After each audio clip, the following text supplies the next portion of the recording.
안녕하세요. 어제 결혼식을 해서 화려하죠.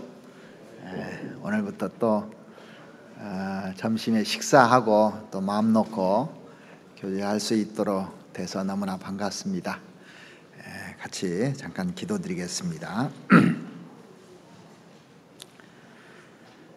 살아계셔서 역사하시는 우리 아버지 하나님, 하나님의 그 크신 은혜로 말미암아 저희들이 죄사함 받고 천국에 대한 소망 가지고 살아갈 수 있도록 은혜 베풀어 주신 주님께 참으로 감사드립니다.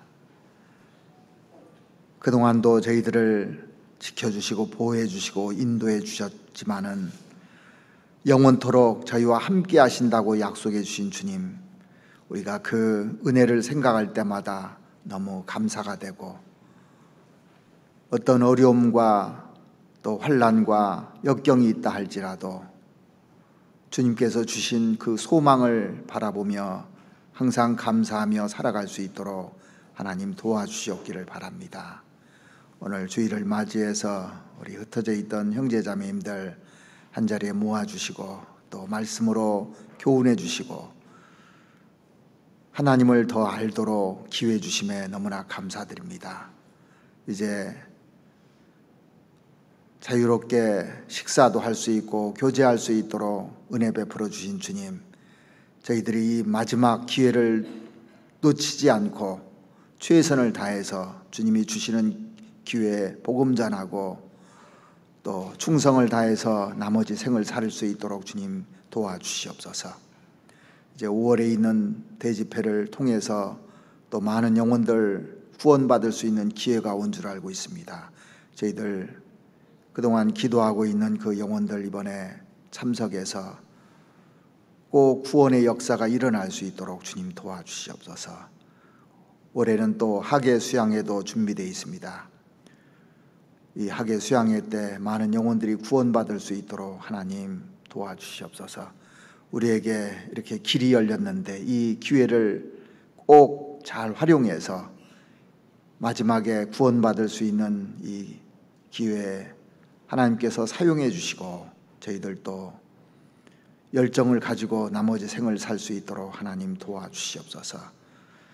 이제 해외에도 복음의 문이 또 열려서 저희들 선교도 갈 수 있게 됐습니다. 주님께서 그 선교 지역에 있는 전도인들 또 그 가족들 그리고 그곳에서 신앙생활하고 있는 형제 자매들에게도 주님 축복해 주셔서 자유롭게 복음 전할 수 있도록 주님 도와주셨기를 바랍니다.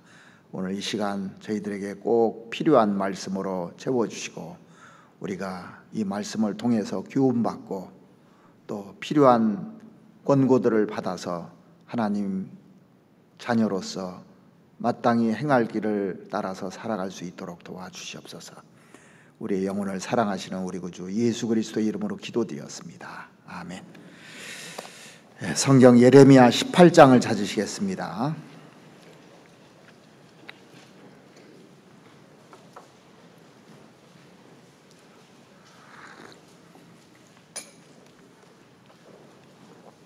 예레미야 18장 1절 말씀부터 제가 17절까지 읽어드리겠습니다.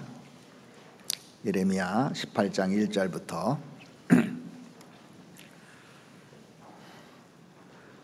여호와께로부터 예레미야에게 임한 말씀에 가라사대 너는 일어나 토기장이의 집으로 내려가라. 내가 거기서 내 말을 내게 들리리라 하시기로 내가 토기장이의 집으로 내려가서 본즉 그가 농로로 일을 하는데 진흙으로 만든 그릇이 토기장이의 손에서 파상하매 그가 그것으로 자기 의견에 선한 대로 다른 그릇을 만들더라. 때 여호와의 말씀이 내게 임하니라. 가라사대 나 여호와가 이르노라. 이스라엘 족속아, 이 토기장이에 하는 것 같이 내가 능히 너에게 행하지 못하겠느냐? 이스라엘 족속아, 진흙이 토기장이의 손에 있음 같이 너희가 내 손에 있느니라. 내가 언제든지 어느 민족이나 국가를 뽑거나 파하거나 멸하리라 한다고 하자.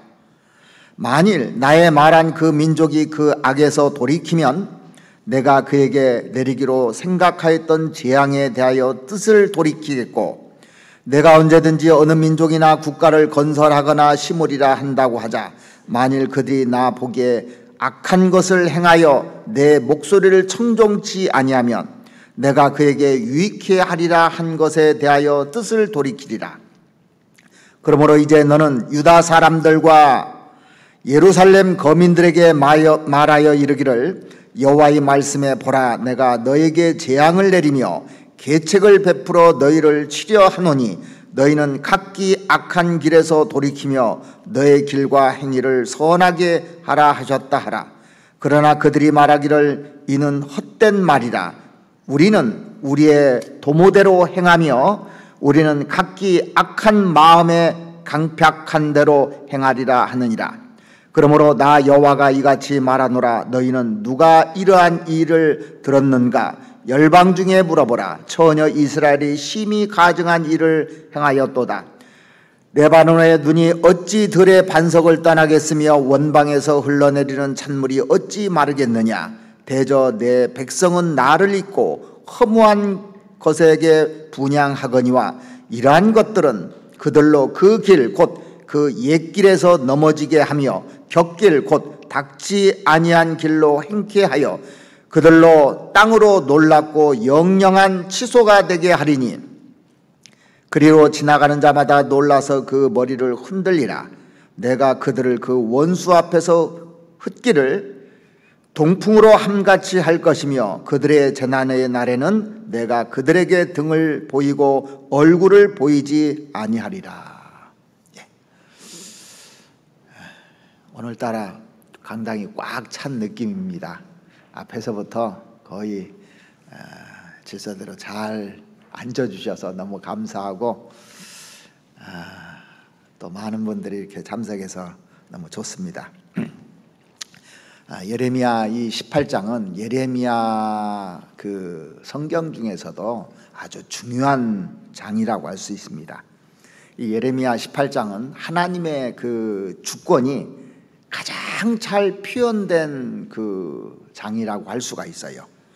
여기 보면 토기장이와 그 진흙 얘기하면서 토기장이 손에 그 진흙이 이렇게 빚어져서 그릇에 운명이 놓여 있는 것처럼 모든 것이 하나님 손에 있다는 것을 말씀하시면서 이스라엘 나라 운명도 하나님의 손에 있다는 것을 지금 설명하고 있는 겁니다.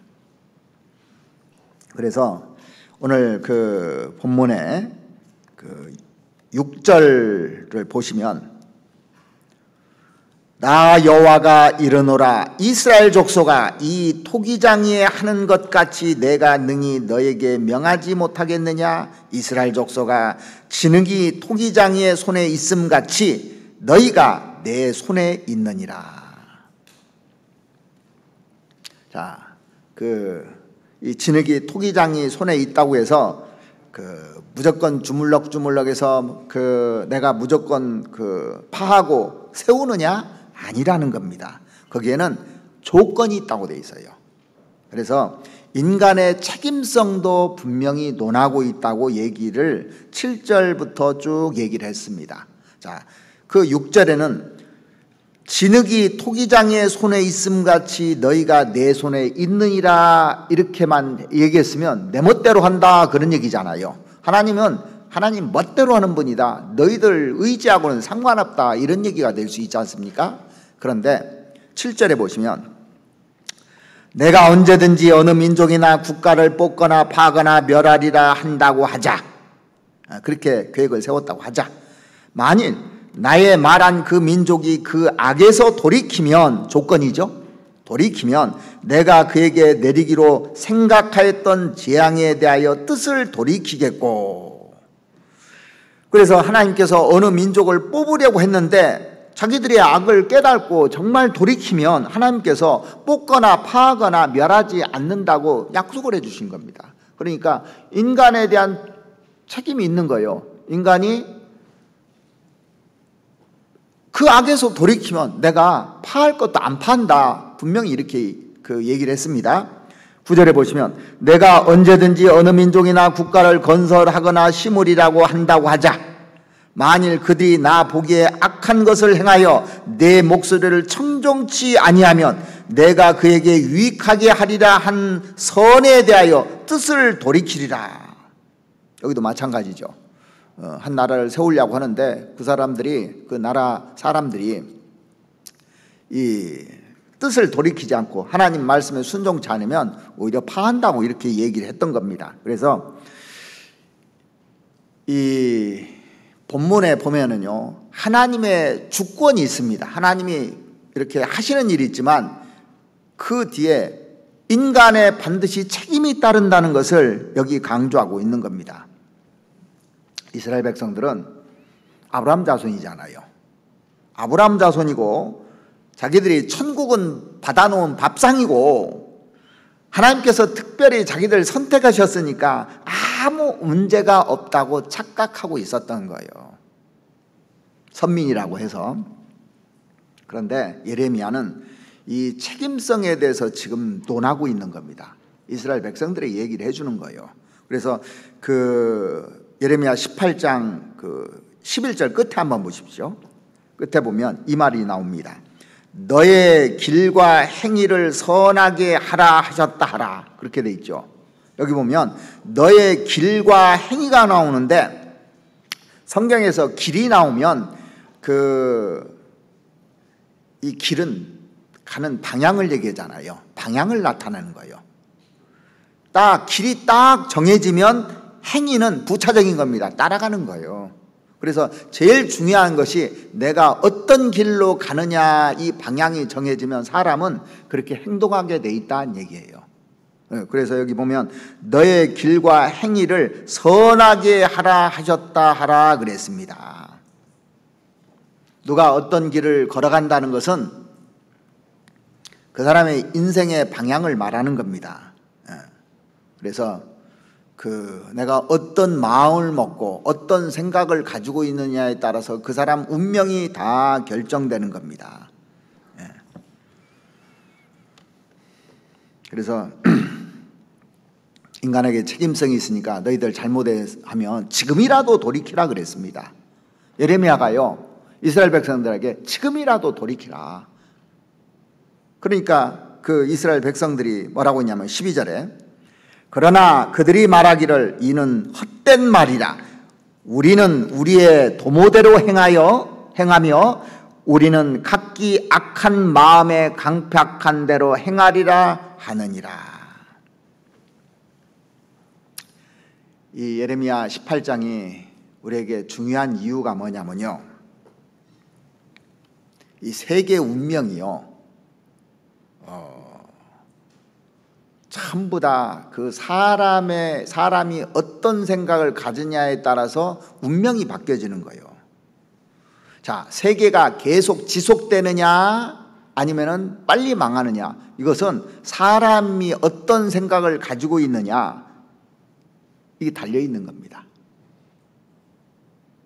노아 시대 사람들이요, 정말 그렇게 악한 길로 가지 않았다면 그렇게 빨리 멸망하지 않았을 겁니다. 그래서 오늘 본문에 보면 하나님께서 이스라엘 백성들이 하나님의 말씀을 등지고 죄 가운데 빠졌을 때 하나님께서 주권자로 계시고 하나님의 손에 딱 모든 것이 다 잡혀 있지 않습니까? 이스라엘 백성들의 운명이 명백합니다. 지금 하나님의 말씀을 거절하고 쭉 하기 때문에. 그런데 주권자의 그 주권을 잊어버리고 있는 거예요. 그리고 아까운 데서 계속 살아가고 있는 겁니다.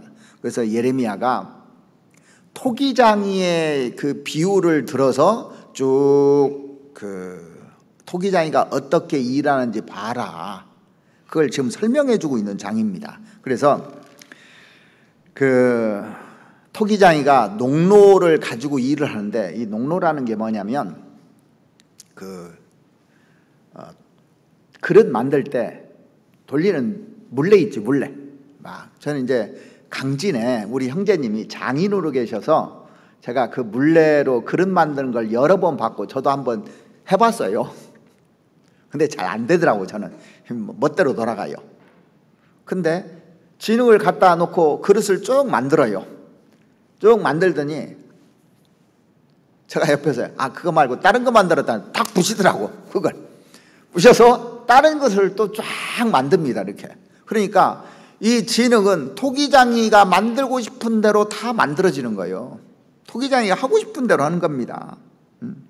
그러니까 이 토기장이가 언제든지 파할 수도 있고 또 그것을 계속 잘 만들 수도 있고 토기장의 손에 모든 것이 달렸다는 것을 이 성경을 보면서 느껴지더라고요.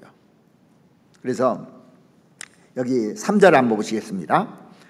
내가 토기장의 집으로 내려가서 본즉 그가 농로로 일을 하는데, 그 물레로 진흙으로 만든 그릇이 토기장의 손에서 파상하여 깨어져 버리는 거예요. 그가 그것으로 자기 의견에 선한 대로 다른 그릇을 만들더라 그랬습니다. 그래서 어느 민족이나 국가나 하나님께서 하시고 싶은 대로 다 할 수 있는 거예요, 사실은요. 그래서 여기 보면은 토기장이와 진흙을 설명하면서 하나님의 주권과 인간의 책임에 대해서 얘기하는 겁니다. 그래서 오늘 제목을 토기장이와 진흙을 통한 주권과 책임이라는 그 제목으로 좀 말씀을 드려보고자 합니다. 자, 먼저 하나님이 어떤 주권을 가지고 있는가부터 우리가 먼저 알아야 돼요. 정확하게 그게 인식이 돼야 내가 어떤 존재인지 알 수 있습니다.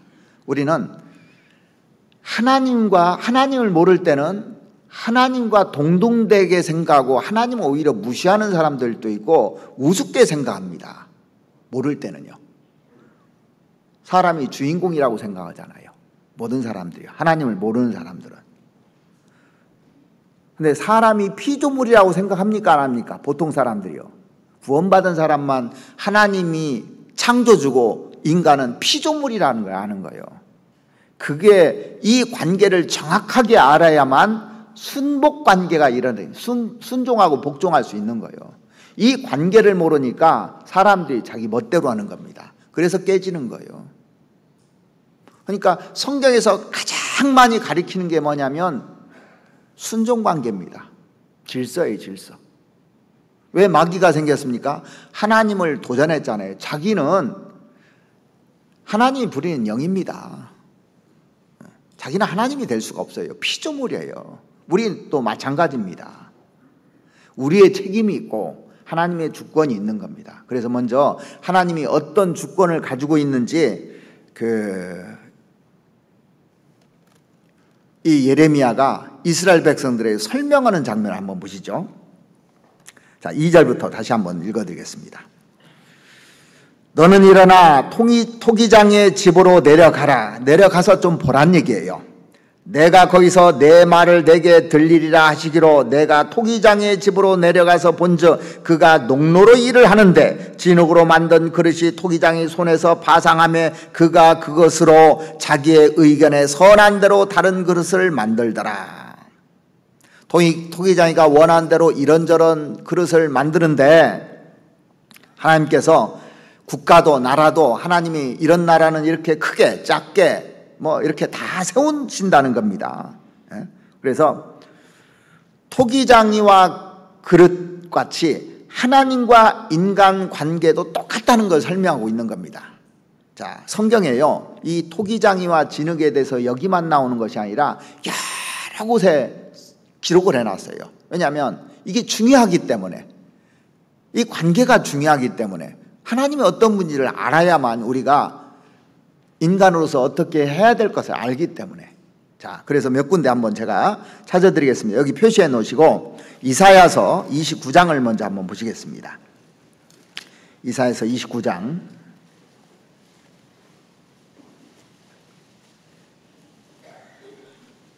15절 말씀 보시겠습니다. 이사야서 29장 15절. 화 있을진저 자기의 도모를 여호와께 깊이 숨기려 하는 자여. 그 일을 어두운 데서 행하며 이르기를 누가 우리를 보랴 누가 우리를 알랴 하니 너의 패리함이 심하도다. 토기장이를 어찌 진흙같이 여기겠느냐.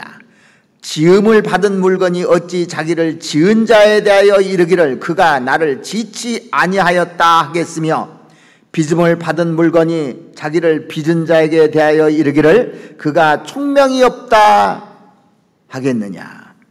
나를 짓지 아니하였다 하겠느냐. 그 얘기가 뭐냐면 진화론이에요. 진화론 하나님을 배척해 버리잖아요. 진화론 사상들을 다 사람들이 가지고 있다는 겁니다. 에?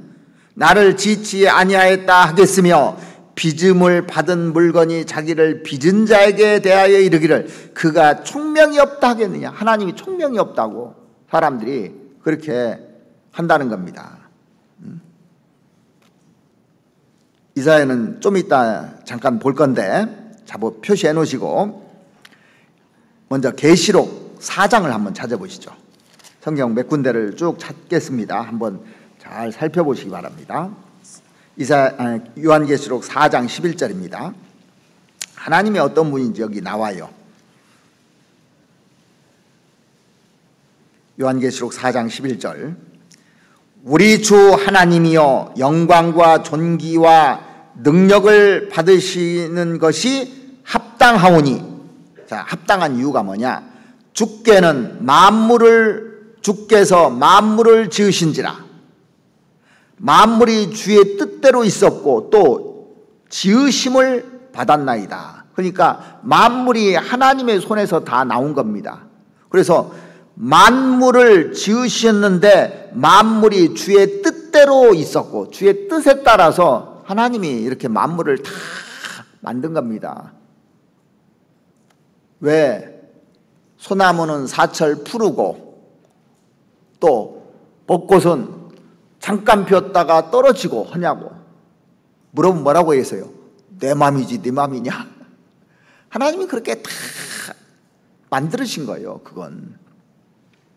자, 그래서 하나님이 지으셨다는 걸 만물이라는 건 모든 걸 하나님이 지으셨다는 것을 우리가 머리로 알고 있어요. 근데 진짜 아느냐 이거예요. 이사야서 45장을 한번 찾아보시겠습니다. 이사야서 45장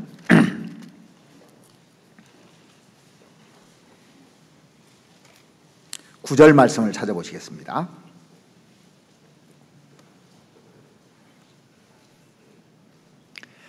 질그릇 조각 중 한 조각 같은 자가 우리를 얘기하는 거예요. 한 조각에 불과하다는 겁니다. 자기를 지으신 자로 더불어 다툴진대 화 있을진저 진흙이 토기장이를 대하여 너는 무엇을 만드느냐 할 수 있겠으며 너의 만든 것이 너를 가리켜 그의 손이 없다 할 수 있겠느냐 그랬어요. 그러니까 여기도 보면 하나님의 주권에 대해서 분명히 얘기를 하는 겁니다. 인생은 질그릇 조각 중 한 조각 같은 자라고 얘기했습니다. 그런데 이 질그릇 조각이 질그릇을 만든 분하고 다투면 되겠느냐 안 되겠느냐 물어보는 거거든요. 말도 안 되는 얘기잖아요. 그러니까 이 조물주하고 싸운다는 것은요 진짜 어리석은 사람 중에 어리석은 사람이에요. 이게 하나님과 다투는 사람. 역대하 13장 한번 찾아보시죠. 역대하 13장. 오늘 성경을 좀 찾아드리려고 합니다. 좀 부지런히 찾으시기 바랍니다. 13장 12절 말씀 보면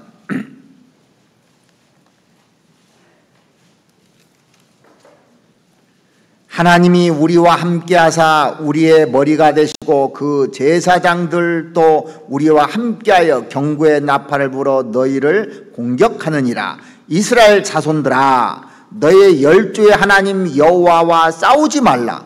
너희가 형통치 못하리라. 하나님과 싸우는 사람은요 이 사람은 바보예요.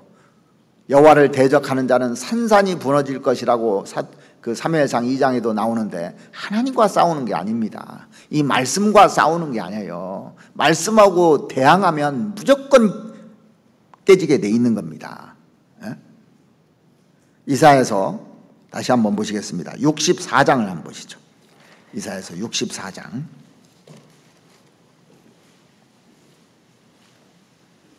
64장 8절입니다.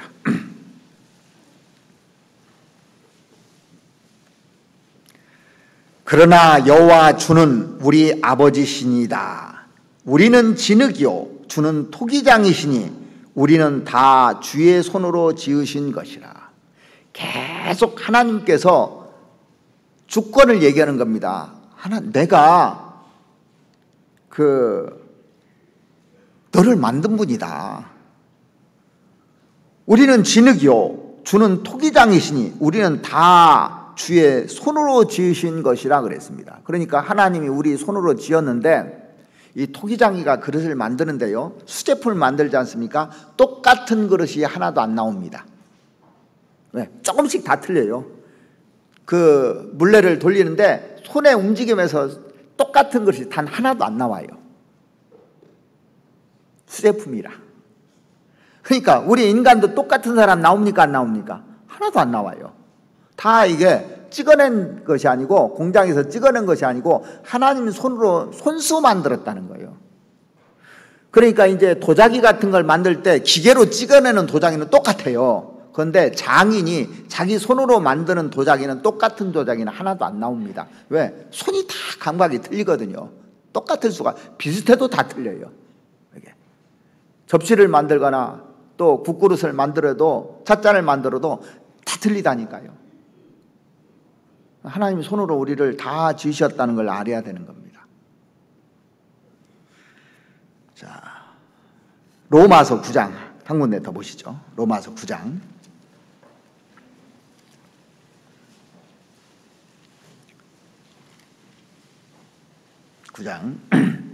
19절 말씀부터 보시겠습니다.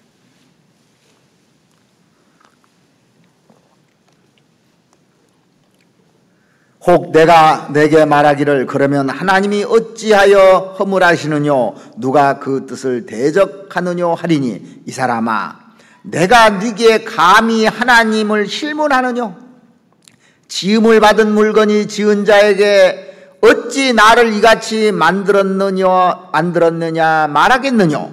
토기장이가 진흙 한 덩어리로 하나는 기 쓸 그릇을, 하나는 천이 쓸 그릇을 만드는 권이 없느냐? 하나님이요, 각자 필요해서 다 이렇게 만들었다고 성경에 계속 토기장이와 진흙 얘기 나오죠. 왜 이 얘기를 하냐면 제일 관계된 게, 우리하고 관계된 게 이거기 때문에 그래요.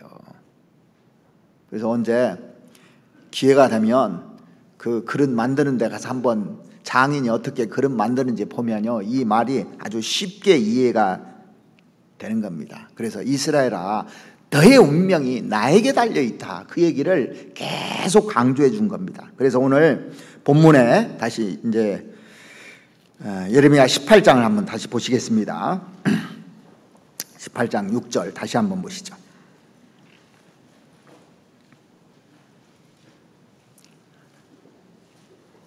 나 여호와가 이르노라, 이스라엘 족속아 이 토기장이 하는 것 같이 내가 능히 너에게 행하지 못하겠느냐? 이스라엘 족속아 진흙이 토기장의 손에 있음 같이 너희가 내 손에 있느니라. 자, 우리의 운명이 누구 손에 달려 있는지를 딱 깨달으면 구원받을 거예요. 그걸 사람들이 말씀을 들으면서도요, 자기 운명이 누구 손에 달려 있는지를 모르는 겁니다. 또 구원받고 신앙생활하는데 하나님 앞에 가서 상을 받는데 누구 손에 이게 다 달려있는지를 알으면요, 하나님 말씀에 절대적으로 순종할 겁니다. 그래서 모든 주권을 하나님이 가지고 계신다는 것을 우리가 정확하게 알아야만이 우리가 하나님 뜻에 따라서 살 수가 있어요. 먼저 성경에 보면, 그래서 이거를 쭉 설명했는데 우주의 운명이 내 손에 있다고 처음부터 얘기했어요.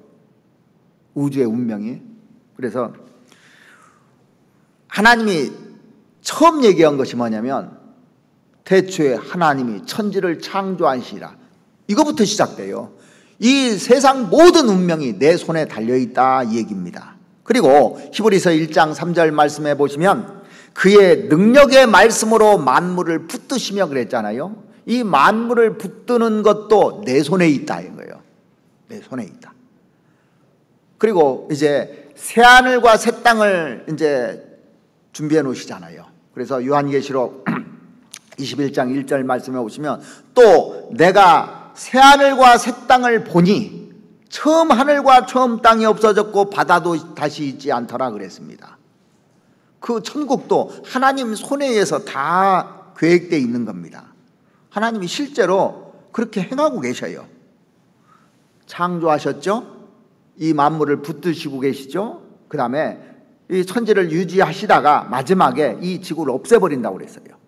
없애버리고 새하늘과 새 땅을 만드신다고 분명히 얘기했습니다. 그러니까 하나님의 손에 의해서 모든 것이 계획되어 있고 하나님의 손에 의해서 다 이루어지고 있는 겁니다.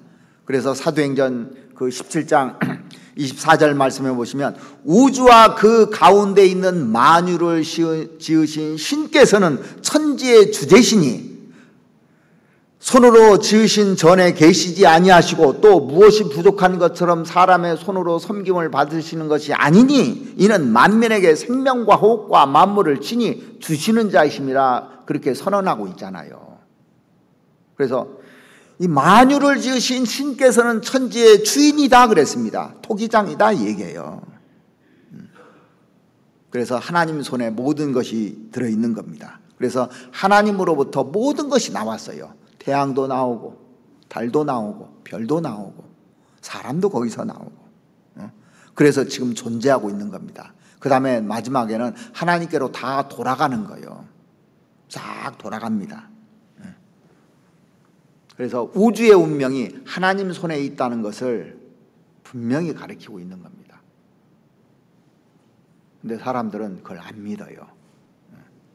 자, 우주의 운명이 하나님 손에 있다면 천지 만물, 그러면 모든 것이 다 하나님 손에 있다는 겁니다. 사실은요. 그래서 이제 구체적으로 그렇게 추상적으로 얘기하면 못 알아들으니까 나라의 운명도 어떻게 되는지를 성경에다 쫙 기록해 놓은 겁니다. 이 나라 운명이 내 손에 있지 않느냐? 이걸 보여주는 거예요. 국가의 운명이 내 손에 있지 않느냐? 보여주는 거예요. 그리고 개인의 운명도 이렇게 보여주는 겁니다. 그래서 우주부터 해서 쭉 설명해서 나까지 사실은 나를 위해서 설명하는 거예요.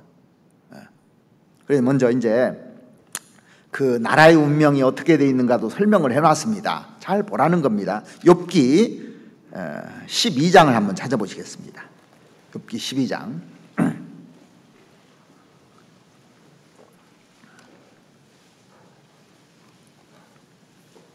12장 23절 말씀 보시겠습니다.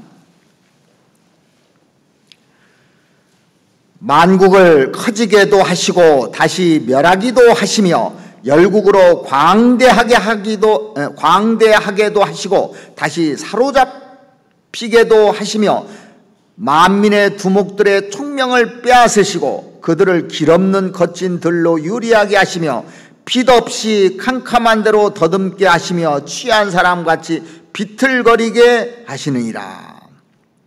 그러니까 그 나라, 국가에 대한 것도 하나님 손에 달려있다는 것을 얘기하는 겁니다. 이 말씀대로 소돔 고모라나 아드마 스보임 도시 같은 경우 보면요, 지구상에서 다 없애버리잖아요.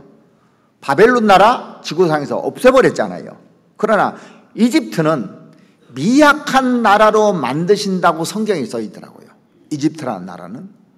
그래서 하나님이 써놓은 대로 되는 걸 보면 아, 이거 하나님의 주권이 정확하게 맞는구나 하는 것을 우리로 하여금 인식시켜 주기 위해서 이집트라는 나라를 딱 집어넣은 겁니다. 한번 찾아보실까요? 그 에스겔서 29장에 보면 분명히 이렇게 기록해 놨는데 우리 시대도 이게 그대로 이루어지고 있지 않습니까? 세상 끝날까지 이렇게 이루어지고 있는 겁니다. 에스겔 29장 14절 말씀을 찾아보시겠습니다.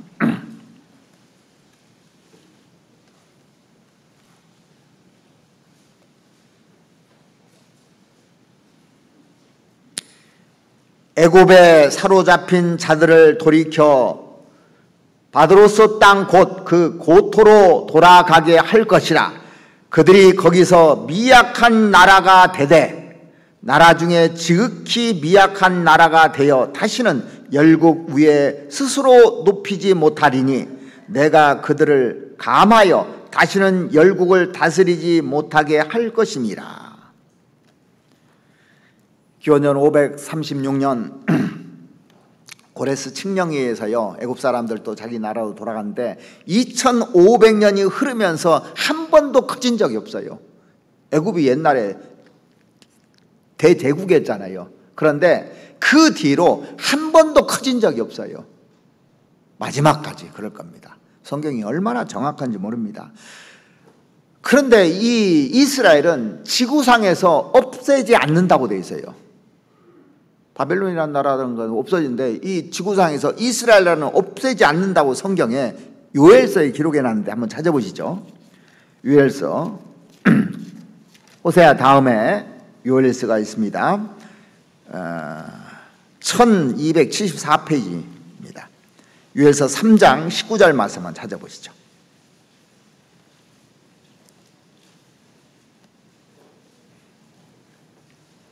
(3장 19절) 여기도 애굽에 대해서도 나오고 이스라엘에 대해서도 얘기를 하고 있습니다.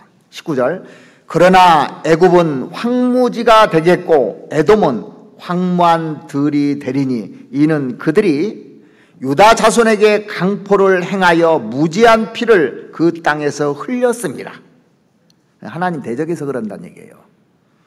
유다는 영원히 있겠고 예루살렘은 대대로 있으리라. 그런데 유다는 영원히 있겠다고 되어 있어요. 지구가 망할 때까지 있는 거예요.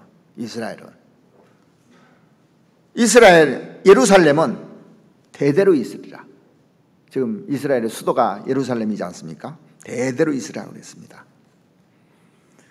다니엘서 보면 이것들을 다 밝히고 있는데 그 다니엘서 보면은 그 바벨론 다음에 페르시아라는 나라가 일어나겠고 그 다음에 헬라가 일어나고 로마가 이렇게 등장한다는 것을 쭉 설명을 했습니다. 그러니까 하나님께서 지극히 높으신 자가 인간 나라를 다스리며 그러셨잖아요. 다니엘서 4장 그 17절 말씀해 보시면 지극히 높으신 자가 인간 나라를 다스린다고 미리 다 기록을 해놨어요.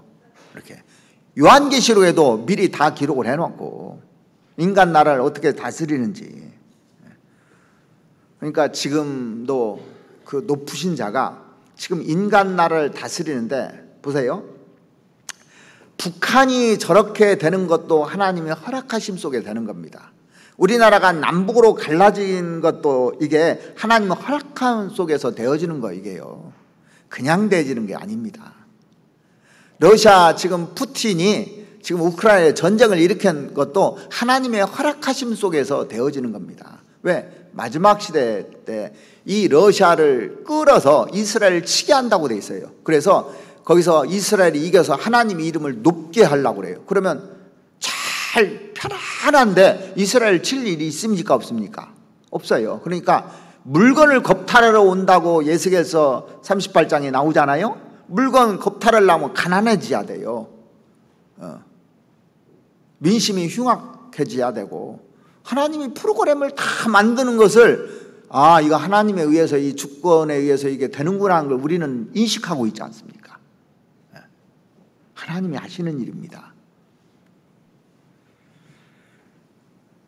그러니까 성경에 이런 내용들을 쭉 기록해 놨는데 그래서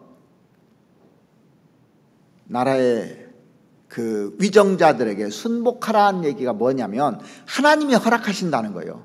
자, 우리가 악을 도모하지 않습니까? 그러면 악한 왕이 나와요. 선을 도모하면 선한 왕을 주게끔 되어 있습니다. 그래서 결국엔 우리 책임이라는 거예요.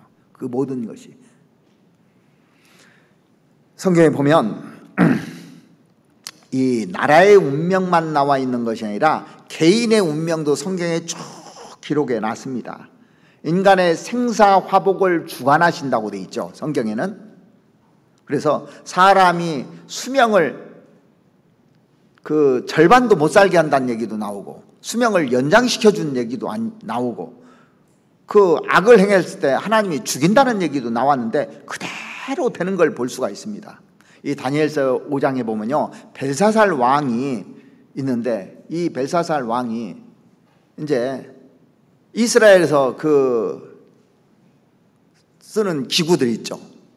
그 제사 지낼 때 쓰는 기구, 성전에서 쓰는 기구, 이런 것들을 갖다가 뭘 했냐면 술 퍼먹는 데 사용했어요. 그러니까 하나님이 딱 그 벨사살 왕 그날 죽여버리잖아요. 성경 한번 찾아보시겠습니다. 다니엘서 5장을 한번 보시죠. 다니엘서 5장.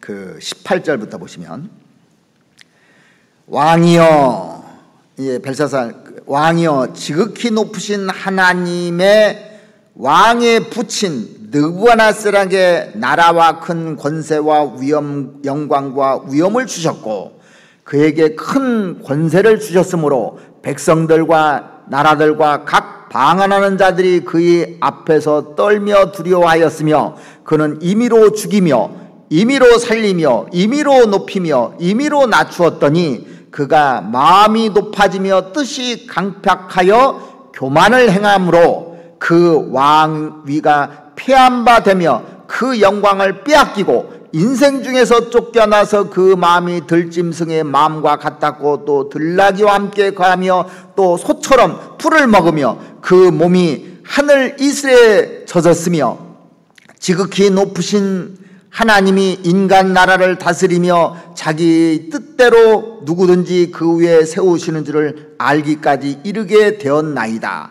이것을 다 벨사살이 봤다 이거예요. 다 봤거든요. 그러면서 이제 얘기하는 거예요. 벨사살이요, 왕은 그의 아들이 되어 이것을 다 알고도, 다 봤어요.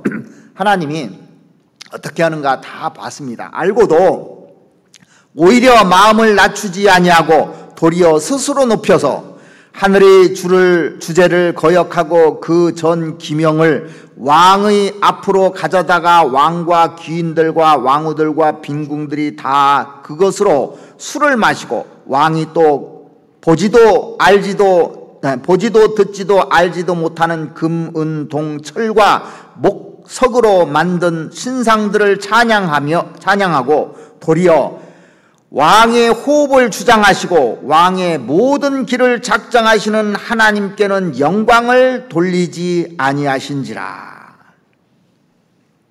자, 하나님이 호흡을 주장하시는 분인데 보고도 악을 행했다 이건 얘기입니다. 그래서 이제 벽에 글씨가 나와서요, 메네 데겔 우르바신 딱 쓰잖아요. 내가 세어보고 또 저울에 달아봤는데 부족함이 되었다 그런 뜻이잖아요. 그래서 그 30절에 보시면 그날 밤에 갈대와 왕 벨사살이 죽임을 당하였고 그렇게 돼 있어요. 그날 죽어버렸어요. 제명대로 못 사는 겁니다. 그러니까 인간의 운명을 하나님이 정해놨습니다. 사람이 사는데 수명을 쭉 정해놨는데 제명대로 못 사는 사람이 많죠. 하나님의 말을 거역해서 제명대로 못 사는 사람들이 얼마나 많은지 모릅니다. 노아 시대 때 제명대로 못 산 사람이 얼마나 많았어요. 소돔과 고모라 시대 때 제명대로 못 산 사람이 얼마나 많았어요. 예수님 당시 헤롯 제명대로 못 살았잖아요. 그래서 그 자기 수를 채지 못하고 충이 먹어서 죽었다고 하잖아요. 그런데 그 히스기야는요 회개했어요. 하나님께 막 매달렸거든요. 회개하고 그래서 15년을 연장시켜줬어요. 자기 수명에 15년을 연장시켜준 것도 있잖아요. 그러니까 하나님 손에 우리가 달려있는 거예요. 그러니까 내가 제명대로 못 사는 건 내 책임입니다. 이게 구원받은 사람에게는 정말 하나님 뜻대로 사는 사람 장수한다고 돼 있어요. 이게 그래서 심지어 참새 한 마리도 하나님의 허락함 속에서 허락하지 않으면 떨어지지 않는다고 분명히 얘기했거든요. 그런데 그걸 그냥 들어요. 그냥 생각 없이 들어요. 나하고 연관을 안 시킵니다. 전도집회 때도 자기하고 연관시키지 않으니까 구원 못 받잖아요.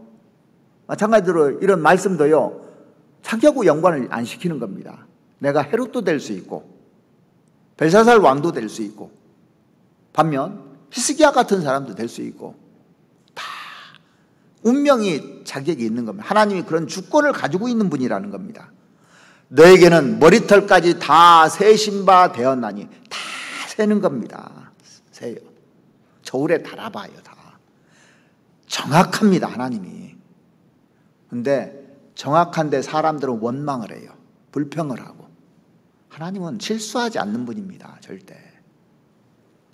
그래서 하나님은 우주를 다스리는 주권을 가지고 계십니다. 국가와 나라의 운명도 하나님 손에서 되는 거예요. 그렇다면 내 개인 생각해 보라는 겁니다.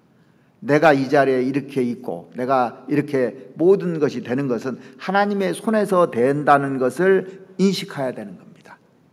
이게 인식이 안 되면 불평과 원망이 되는 거예요. 사람이 왜 불평과 원망을 하느냐면 이게 인식이 안 돼서 그래요. 그러면 하나님의 이런 주권인데 인간이 책임이 없느냐? 인간에게 책임이 있다는 겁니다. 근데 하나님이 주권이 있다고 해서 물론 하나님 멋대로 하느냐? 그렇지 않다고 성경은 분명히 얘기했거든요. 자, 시편 103편을 한번 찾아보시겠습니다.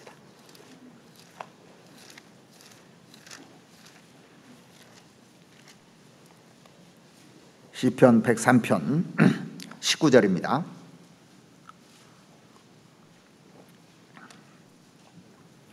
여호와께서 그 보좌를 하늘에 세우시고 그 정권으로 만유를 통치하시는도다. 자, 이 정권이라는 게 뭐냐면 통치 방법을 얘기하는 거예요.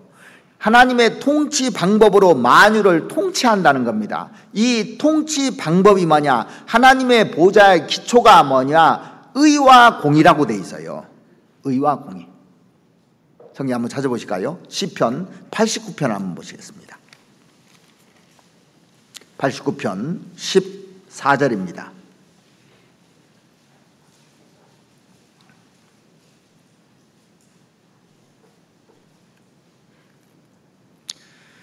의와 공의가 주의 보좌의 기초라. 인자함과 진실함이 주를 앞서 행하나이다. 하나님은 공의로우신 분이시기 때문에 하나님께서 개인의 운명을 다루는 원리도, 나라를 다스리는 원리도 하나님은 사랑과 그 공의의 근거에서 해 나가시는 거예요. 세상에는 재판하는데도 악이 있잖아요. 공의가 있지 않습니다. 그런데 하나님은 의와 공의, 이 두 가지를 가지고 세상을 다루시는 겁니다. 그러니까 나라의 운명을 좌지우지하는 게 뭔지 아십니까? 죄입니다. 죄. 개인의 운명을 좌지우지하는 것도 마찬가지로 죄입니다. 그래서 이 예레미야에서 밝히는 것이 뭐냐면 내 운명은 바로 내 손에 달려있다. 누구 손에요? 하나님 손에. 하나님이 그 주관자라는 겁니다. 그러니까 너희들이 잘못했을 때 회개하고 돌이키면 운명 바꿔주겠다는 얘기예요. 그것이 너희들이 사는 길이다. 이것을 계속 강조하는 겁니다.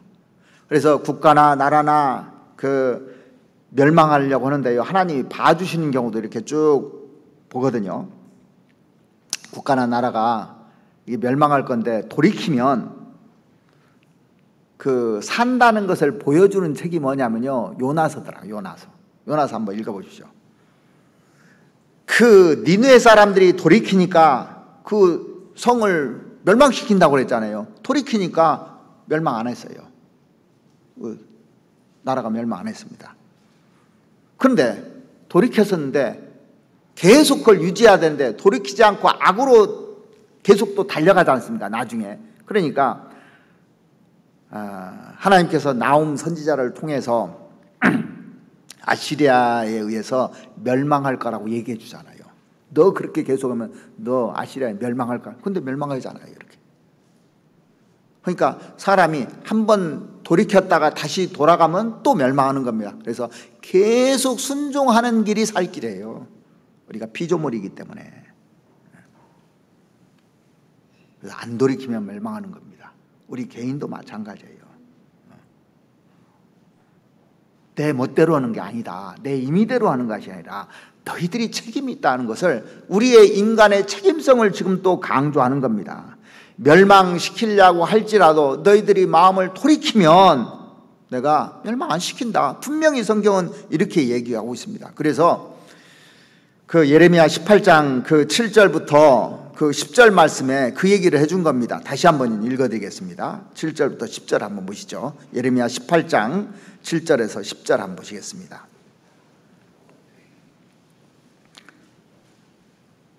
내가 언제든지 어느 민족이나 국가를 뽑거나 파하거나 멸하리라 한다고 하자, 만일 나의 말한 그 민족이 그 악에서 돌이키면 내가 그에게 내리기로 생각하였던 재앙에 대하여 뜻을 돌이키겠고, 하나님 뜻 돌이킨다고 되어 있습니다.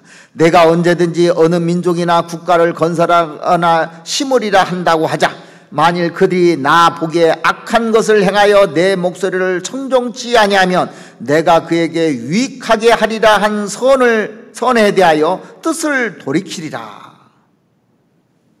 그러니까 본문은 딱 한 가지 얘기하는 거잖아요. 하나님의 주권과 인간의 책임에 대해서 얘기를 하는 겁니다. 노아 홍수가 오게 된 계기가 뭡니까? 죄예요, 죄. 죄 때문에 노아 홍수가 오게 된 겁니다. 소돔 고모라가 멸망한 원인이 뭡니까? 죄입니다. 하나님께서 이스라엘 백성들을 그 애굽에서 이끌어내서 가나안 땅에 들어갔습니다. 그런데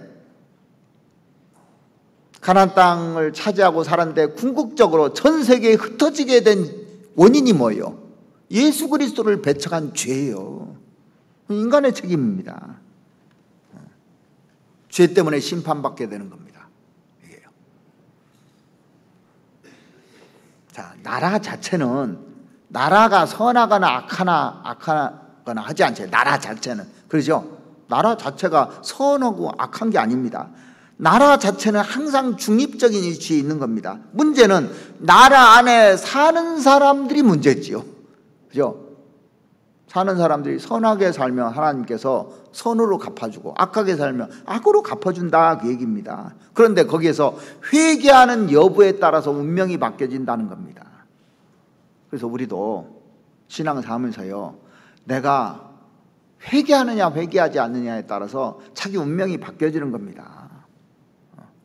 이스라엘 백성들이 하나님께 잘 섬겼더라면 포로로 잡혀갈 일도 없었습니다. 바벨론 포로로 잡혀갈 일도 없었고, 그리스도를 잘 이렇게 영접했더라면 그들이 전 세계에 뿔뿔이 흩어질 이유도 없었던 겁니다. 사람은 지음 받을 때부터요, 누군가를 섬기게 지음 받은 겁니다. 섬기도록. 그래서 사람이 누구를 섬기냐에 따라서요, 사람이 달라져요. 또 섬기는 대상을 닮아가게 돼 있습니다.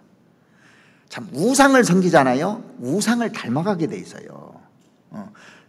사람은 자기를 섬기는 쪽으로 이게 닮아간다니까요. 모습들이 다 닮아갑니다. 요즘 젊은 사람들이 어떤 그 연예인, 탤런트를 좋아하면요, 그 연예인이 쓰는 모자, 옷, 신발까지 똑같이 하고 다닌다니까요. 그러죠? 닮아가요. 이게.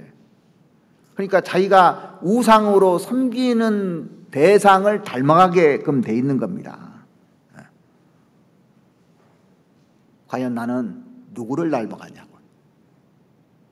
그리스도를 닮아가라고 하는데, 세상 것을 사랑하면 세상을 계속 닮아가고 그 유행 따라서 또 세상에서 하는 것에 따라서 사람들이 모양도 닮아가고 생각도 닮아가고 모든 것이 닮아가게 돼 있는 거예요.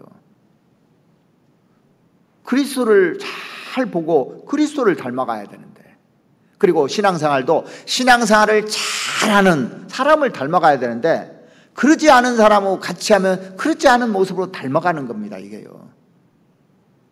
그래서 나는 여호와를 경외하는 자와 그 법도를 지키는 자의 동무가 되겠다고 다윗은 얘기하는 겁니다. 누구하고 같이 있느냐에 따라서 닮아가게 돼 있어요, 사람은요. 늘 그리스도를 쳐다보고 그리스도가 하는 행동들을 계속 닮아가면요, 그렇게 되게 돼 있어요, 이게요, 사람이요. 성경에서 그래서 손을 떼서는 안 되는 겁니다. 예레미야 18장 13절 말씀 보시겠습니다. 그러므로 나 여호와가 이같이 말하노라. 너희는 누가 이런 일을 들었는가? 열방 중에 물어보라. 처녀 이스라엘이 심히 가증한 일을 행하였도다.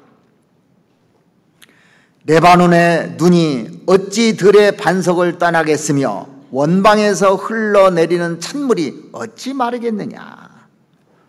레바논의 그 꼭대기는 항상 추움으로 전혀 눈이 녹지 않는 산들이 지금도 있습니다. 그래서 레바논의 눈이 어찌 들의 반석을 떠나겠으며 원방에서 흘러내리는 찬물이 어찌 마르겠느냐. 이스라엘 땅은 북쪽으로 가면 몹시 추워지고 남쪽에는 항상 여름식으로 되어 있습니다. 이게 북쪽에 가면 헐몬산이 있거든요. 거기 가면 춥거든요. 그래서 14절 다시 보시면 레바논의 눈이 어찌 들의 반석을 떠나겠으며 원방에서 흘러내리는 찬물이 어찌 마르겠느냐. 대저 내 백성은 나를 잊고 허무한 것에게 분향하거니와. 이런 것들이 뭐냐면 우상 숭배를 말하는 겁니다. 그러니까 이 이스라엘 백성들이 우상을 한두 개 섬긴 것이 아닙니다. 그래서 이런 것들은 그들로 그 길, 하나님이 정해놓으신 길이 있어요. 길, 곧 옛길이 있거든요. 하나님이 정해놓으신 그 아브라함이 갔던 길, 이삭이 갔던 길, 그 야곱이 갔던 길, 요셉이 갔던 길, 이런 길들이 있는데 옛길에서 넘어지게 하며 격길, 곧 닦지 아니한 길로 행케 하여. 자, 하나님이 정해놓으신 그 길, 옛날부터 정해놓은 그 길이 있는데 그 길로 안 가려고 한다는 거예요. 그리고 닦지 않은 길로 이제 사람들이 그쪽으로 가려고 한다는 겁니다. 그래서 하나님께서 정해놓은 길이 있어요. 그것을 받아들이고 안 받아들이는 것은 누구 책임이냐? 인간의 책임이라는 거예요. 악을 떠나고 떠나지 않는 것도 인간의 책임입니다. 돌이키고 돌이키지 않는 것도 인간의 책임입니다. 그거 잘해야 되는 거예요. 내가 지금 어느 길로 가고 있는지.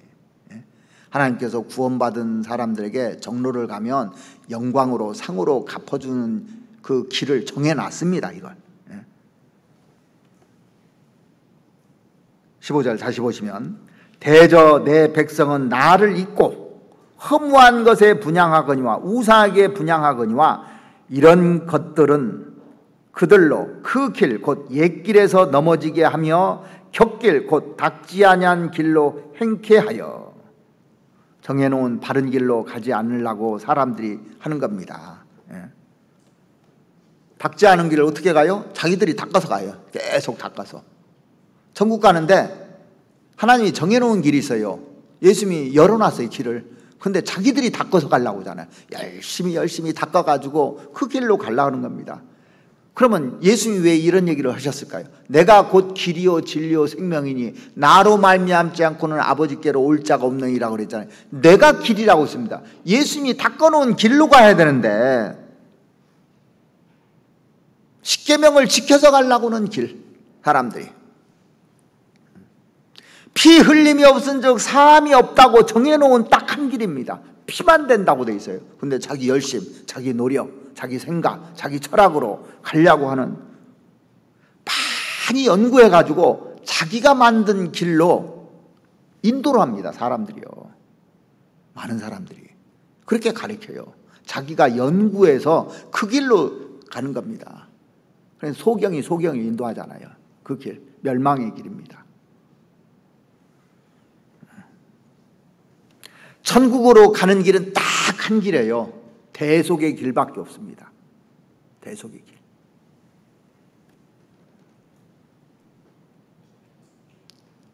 내가 곧 길이요 했을 때 그 길에다가 정관서 덜을 붙였어요. 하나밖에 없는 길이다 이 얘기예요. 그 길. 요즘 보면요, 간판에 그런 거 많이 붙여놔요. 더 국밥. 보였죠? 이 국밥은 우리 집밖에 없다 이거예요. 더 국밥이라고 그 더자를 붙여놔요. 그래서 그 하나님께서 태고적부터 계획해 놓으신 길, 창세기 때부터 그 길이 뭐냐? 피로 다 닦아놓은 길입니다. 이미 다 해놓은 길이에요. 그 길로 구약시대 때는 짐승의 피로 가는 길이에요. 주님 오시는 것을 바라보고, 신약 사람들은 이미 예수님 다 해놓으신 길, 짐승의 길이 아니고 해놓으신 그 길을 밟아가도록 정해놓은 겁니다. 그래서 구약에 아벨이 갔던 길, 양의 피로 제사를 드렸잖아요. 노아도 마찬가지고 아브라함도 그 대속의 길을 갔습니다. 모세도 그 길을 가고, 그래서 예레미야가 그 길을 알려주는 겁니다.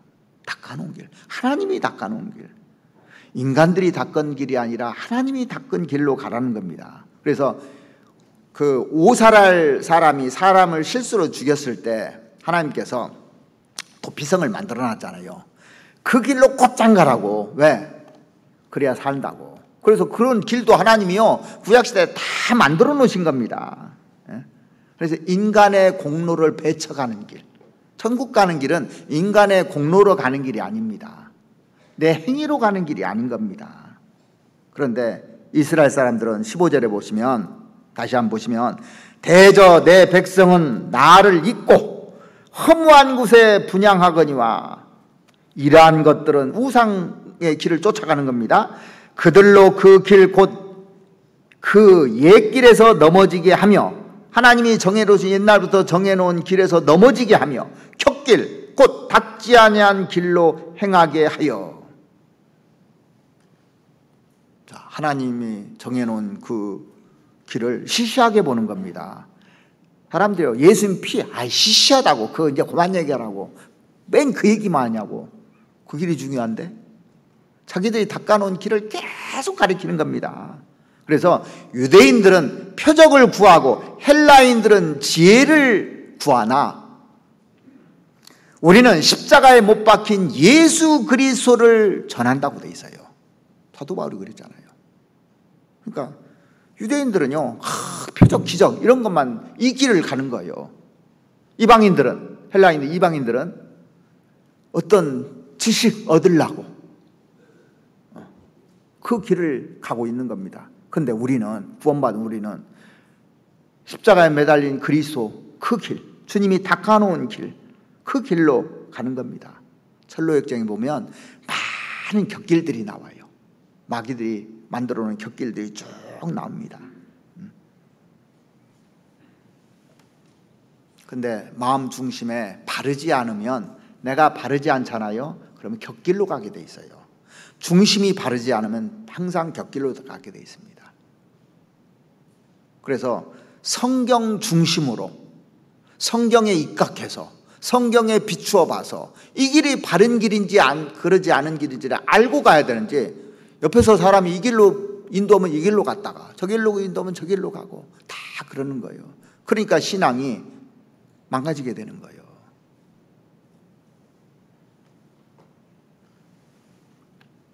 잠언 13장을 찾아보시겠습니다. 잠언 13장.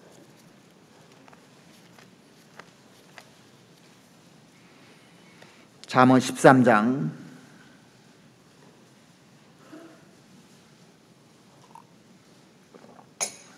14절입니다.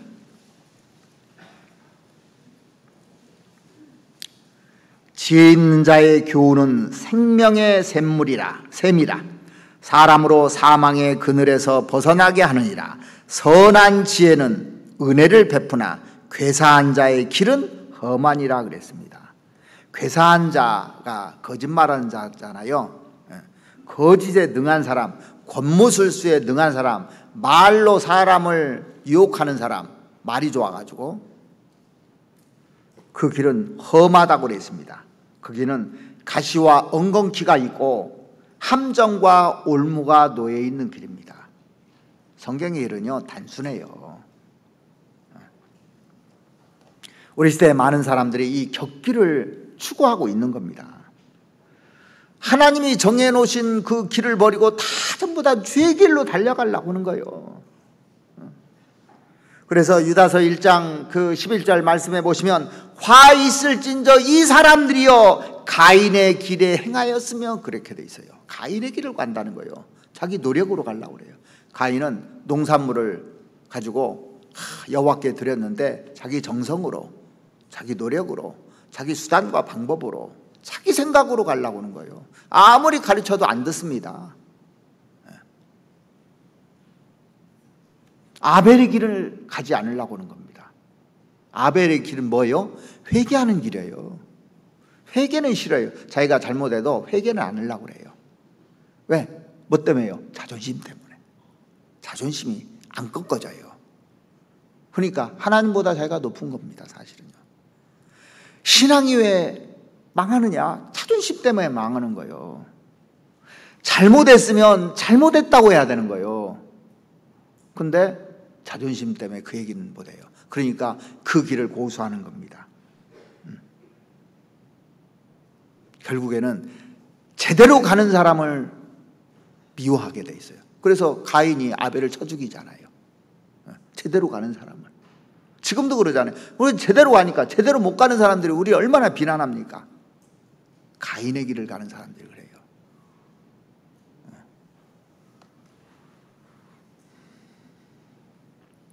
성경에 많은 악한 길들도 기록해놓고 선한 길들도 이렇게 기록해놨습니다.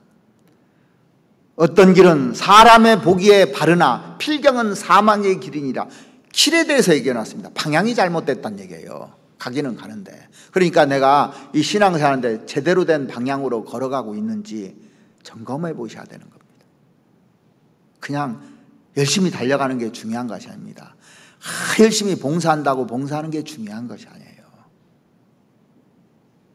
내가 진짜 제대로 된 방향을 설정하고 가느냐. 행위는요 따라오는 거예요.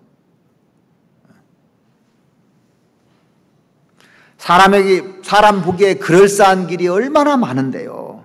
가보면 멸망이거든요.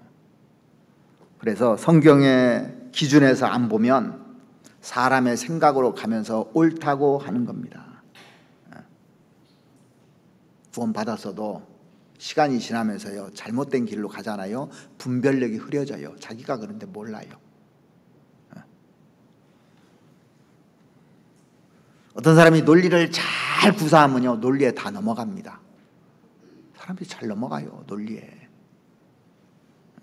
그래서 어떤 길은 사람의 보기에 바르나 필경은 사망의 길이니라 그랬어요.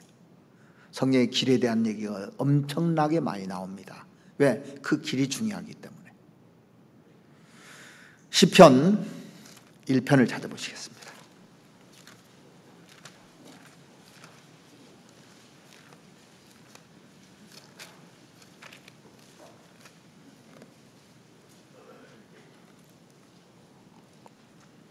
시편 1편 1절부터 제가 읽어드리겠습니다. 다 외우시겠지만 한번 보시죠. 복 있는 사람은 악인의 궤를 좇지 아니하며 죄인의 길에 서지 아니하며 오만한 자리에 앉지 아니하고 오직 여호와의 율법을 즐거워하여 그 율법을 주야로 묵상하는 자로다. 저는 시냇가에 심은 나무가 시절을 좇아 과실을 맺으며 그 잎사이가 마르지 아니함 같으니 그 행사가 다 형통하리로다. 악인은 그렇지 않으며 오직 바람에 나는 겨와 같도다. 그러므로 악인이 심판을 견디지 못하고 죄인이 의인의 회중에 들지 못하리로다. 대저 의인의 길은 여호와께서 인정하시나 악인의 길은 망하리로다. 이 시편 1편 결론이 뭐냐면 길에 대해서 얘기하는 거예요. 악인의 길과 의인의 길, 이 두 가지 얘기하는 겁니다. 그리고 이 시편 전체가 이거 얘기하는 거예요. 시편 전체가. 시편 1편 속에 시편 전체의 내용을 압축해 놓은 겁니다. 이 길에 대해서 얘기한 거예요. 길에 대해서. 그래서 대저 의인의 길은 여호와께서 인정하시나 악인의 길은 망하리로다 그랬어요. 근데 복 있는 사람은, 의인은 시냇가에 심은 나무라고 표현했고 악인은 바람에 나는 겨라고 표현을 해놨어요. 나무와 겨는 현격한 차이가 있는 것처럼 의인과 악인은 너무나도 현격한 차이가 있다고 지금 설명하고 있는 겁니다. 그래서 의인은 시냇가에 심은 나무라고 했으니까 고정되어 있잖아요. 흔들리지 않는 겁니다. 고정되어 있는 겁니다. 그런데 바람에 나는 겨는 흩날리는 거예요. 왔다 갔다 하는 거예요. 그러니까 신앙이 왔다 갔다 하는 사람 있죠. 바람에 나는 겨입니다. 항상 심겨져 있어야 되는 겁니다. 그래서 의인과 악인의 기본적인 차이가 뭐냐면 의인은 마음속에 안정이 돼 있어요. 그리고 뿌리가 땅에 깊게 심겨져 있는 겁니다. 이게. 근데 악인은 속이 비어 있어요. 바람에 나는 겹니다. 그래서 세상 풍조에 그냥 딸려가 그래요. 구원받았다고 하는데 금방 사라지는 사람 있죠. 이 돌짝밭에 심겨진 그 실 겁니다, 아마. 이게 뿌리가 없으니까 뿌리를 못 박은 거예요. 돌짝밭에다 심어 놓으니까 뿌리가 못 내리잖아요. 그래서 흙이 말라버리면 다 말라서 죽는 겁니다. 바람 불으면 다 날아가 버리는 거예요. 그래서 하나님이 정해 놓으신 그 길로 가야 되는 겁니다. 구원받은 사람도. 자, 로마서 3장 한번 찾아보시겠습니다. 로마서 3장.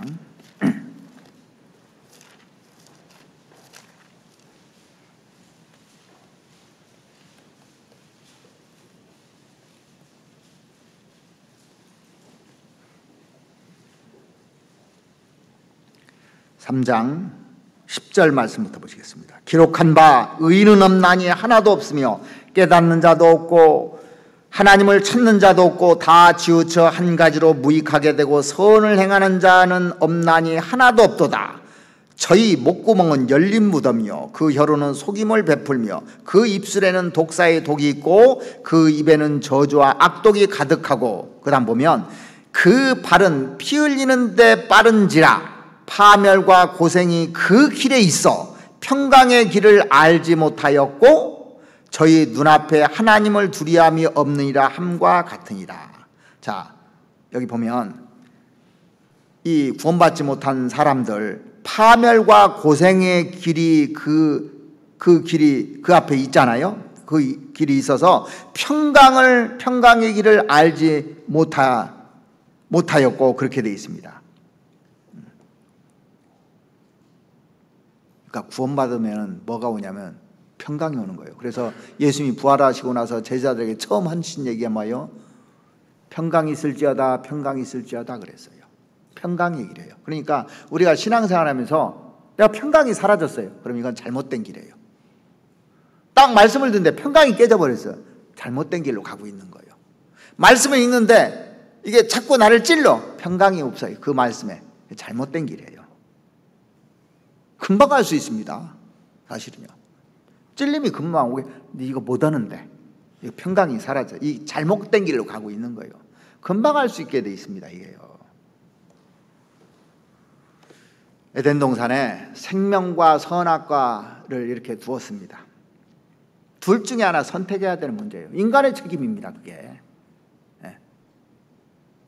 그때부터 인간의 책임을 얘기해 준 거예요. 왜? 자유에는 책임이 있다는 거예요. 책임이. 자유를 주었을 때는 분명히 책임이 있다는 거예요. 이게. 그래서 하나님께서 신명기 30장에도 내가 생명과 사망과 복과 저주를 내 앞에 두었은즉 너희가 살기 위하여 생명을 택하고, 그렇게 돼 있지 않습니까? 그리고 그러니까 받아들이지 않고는 인간의 책임이에요. 선택하는 것은. 유다가 스스로 목매에 죽으니라 그랬어요. 자기가 선택한 거예요, 그거.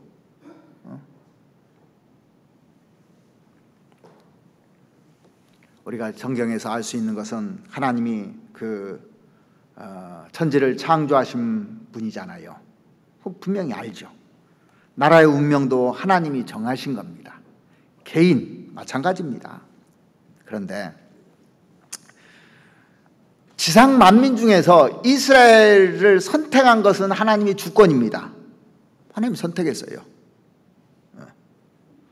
12 제자를 선택한 것도 하나님의 주권입니다. 그런데 우리가 반드시 짚고 넘어가야 될 것이 뭐냐면, 한 개인이 천국 가고 지옥 가는 자체를 너는 천국, 너는 지옥 이런 식으로 정했느냐? 아니라는 얘기예요. 절대 그러지 않았습니다. 자, 이스라엘 민족을 선택했어도요, 이스라엘 민족 자체가 개인적으로 다 구원받아야 돼요. 그러죠? 개인적으로. 예수님이 12 제자를 선택했는데 12 제자가 다 천국 못 갔습니다. 가룟 유다는 반대했잖아요. 선택 안 했잖아요. 그래서 하나님의 주권이 있지만 모든 책임은 인간에게 있다는 걸 얘기하는 겁니다.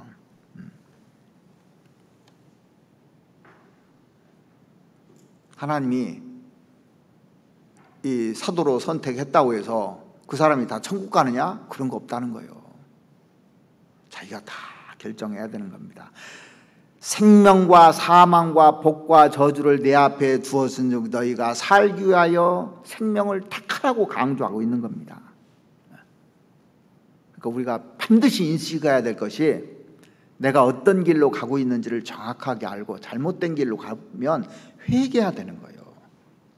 그래서 예수님께서 이스라엘 백성들에게 마태복음 23장 27절 말씀에 그러셨잖아요. 예루살렘아 예루살렘아 선지자들을 죽이고 내게 파송된 자들을 돌로 치는 자여, 암탉이 그 새끼를 날개 아래 모음같이 내가 너희를 몰이한 일이 몇 번이냐? 그러나 너희가 원치 아니하였도다 그랬어요. 원치 않아서 너희들 다 망한 거다 이거예요. 예수님 보내주셨는데 예수님 원치 않았지 않느냐? 지금도 예수님이 다 해놓으셨는데 그걸 안 받아들이는 거예요. 그리고 하나님이 이 구원받은 사람에게 어떻게 살라고 다 정해놨습니다. 아주 정말 잘 정해놨습니다. 그런데 안 가기 때문에 문제인 거예요. 성경 에스겔서 33장을 한번 찾아보시겠습니다.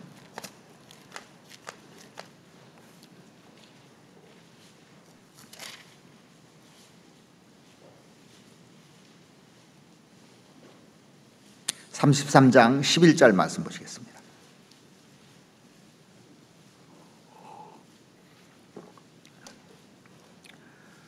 주 여호와의 말씀에 나의 삶을 두고 맹세하노니 나는 악인의 죽음을 기뻐하지 아니하고 악인이 그 길에서 돌이켜 떠나서 사는 것을 기뻐하노라.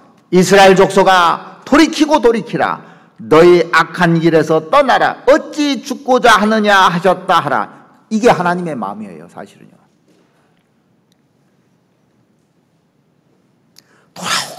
돌아오라고 하는데 돌아오고 안 돌아오는 책임이 누구 책임이냐? 인간 책임이라는 겁니다. 우리가 구원받을 때 우리가 결정한 거잖아요. 예수님이 나를 사랑한 것을 받아들인 거잖아요. 거절하면, 자, 어떤 사람이요 나를 좋아한다는데 내가 거절하잖아요. 거절하고 거절하자는 건 자기 책임입니다.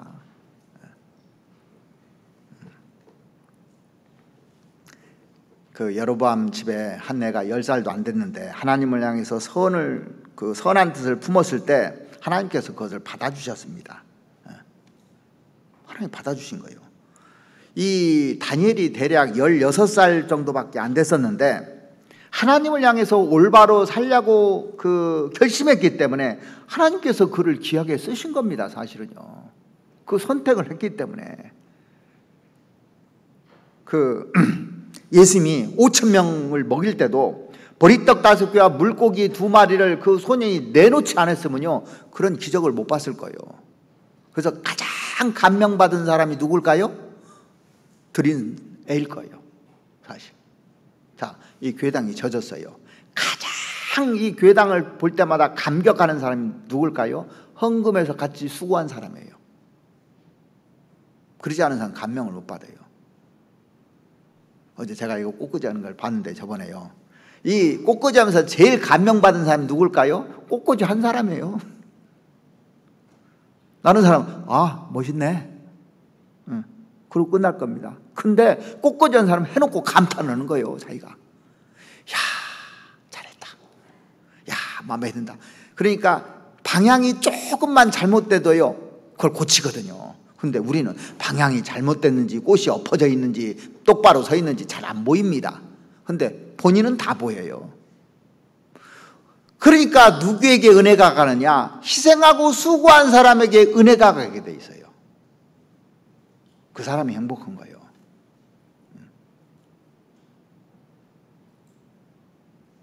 맞죠? 어제 우리가 이제 어머니들이 막 음식 장만을 하고 하는데 자기들이 만든 것을 보면 잘 하면은 참 좋잖아요. 근데 먹는 사람들은 아무 감각도 없어요. 그냥 차려놨는가 보다 하고 그냥 갖다 먹는데, 자기 만든 사람들, 그 사람 이걸 많이 먹어주나 안 먹어주나 이거 다 보고 있거든. 내가 만든 게 잘 나갔는가, 떨어졌는가 안 떨어졌는가, 수북하게 남았어. 그러면 속상할까요, 안 할까요? 속상한 거예요. 왜 내 것만 안 먹었지? 자기 거 다 먹고 동 났으면 기쁜 거예요. 이게. 구원받았어도 삶을 어떻게 사느냐, 이거 중요한 거거든요. 내가 교회에 붙어 있을 것이냐 붙어 있지 아니할 것이냐, 자기 책임입니다. 자기 의지가 동원되는 겁니다. 구원받은 후에 육신적으로 살 것이냐, 성령을 따라서 살 것이냐, 말씀을 따라서 살 것이냐, 그러지 않을 것이냐, 다 자기 책임인 거예요. 근데 감사한 것이 뭐냐면요, 성경이 이렇게 보니까 너희가 너희 자신을 변화시키라 이렇게 안 했더라고. 너희가 너희 자신을 변화시키라면 진짜 짐이 될 거예요. 그렇게 안 했어요. 너희는 스스로의 힘으로 열매를 맺어라 이렇게 안 돼 있더라니까요. 얼마나 감사한지 모릅니다. 왜? 내가 못 하니까. 그러니까 못 할 걸 시키지는 절대 않습니다, 하나님께서요. 그래서 우리를 다 존중해 주시는 겁니다. 무식하게 막 하나님 발로 밟고 무자비하게 하시는 분이 아니에요. 할 수 있으니까 하라는, 붙어 있을 수 있으니까 붙어 있으라는 거예요.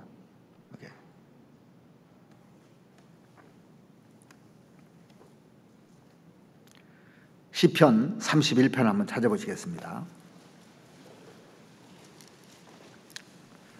31편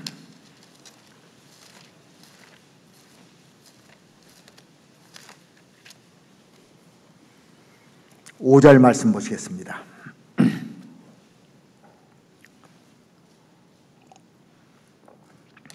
내가 나의 영을 주의 손에 부탁하나이다. 진리의 하나님 여호와여, 나를 구속하셨나이다. 자기 영혼을 주님께 부탁하는 길이 가장 현명한 길이라는 걸 여기서도 볼 수가 있어요. 내가 나의 영을 주의 손에 부탁하나이다. 전능하신 하나님 손에 자기 인생을 맡기는 건 이게 가장 현명한 거예요. 하나님께 맡기는 거. 그 15절 보시면 내 시대가 주의 손에 있사오니 내 원수와 핍박하는 자의 손에서 나를 건지소서.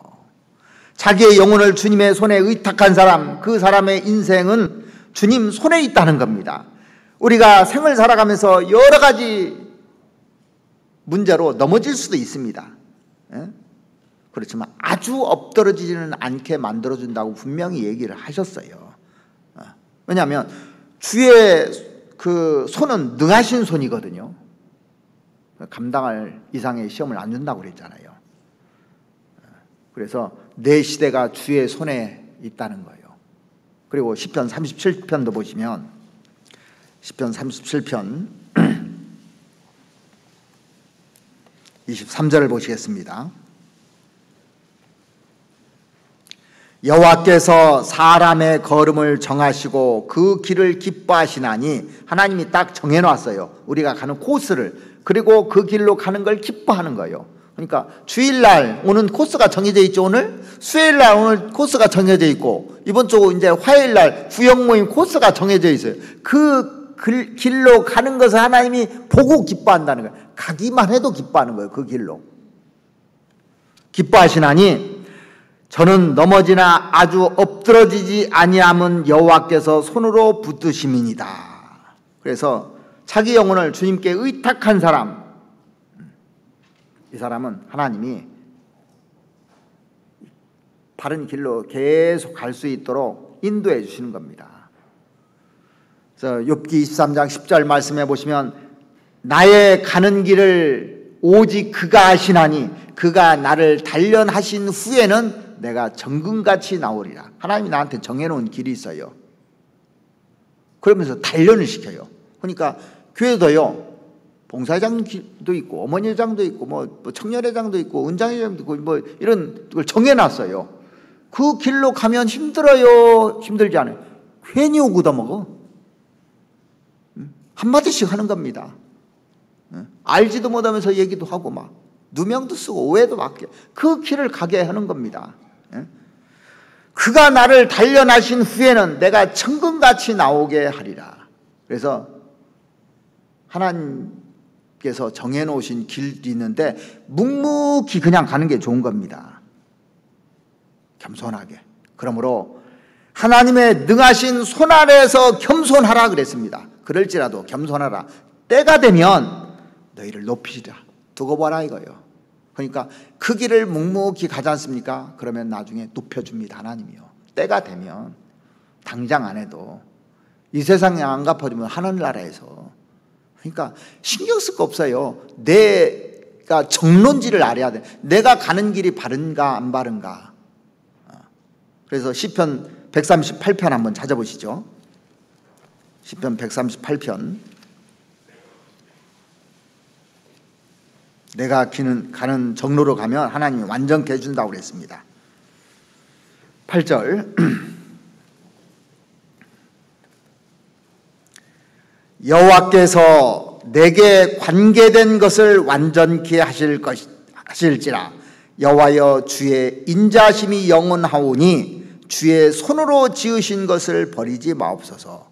자, 여호와께서 내게 관계된 것을 완전케 하실지라. 관계를 시켜줘요. 자, 보세요. 요셉이 형들에 의해서 팔려갑니다. 애굽에 팔려가요. 누명을 써요. 근데 관계가 됐는데 완전케 해준 거예요. 자기 이스라엘 백성들도 살려주고 자기 최고 높여주잖아요. 관계 됐는데 그게 완전하게 되는 거예요.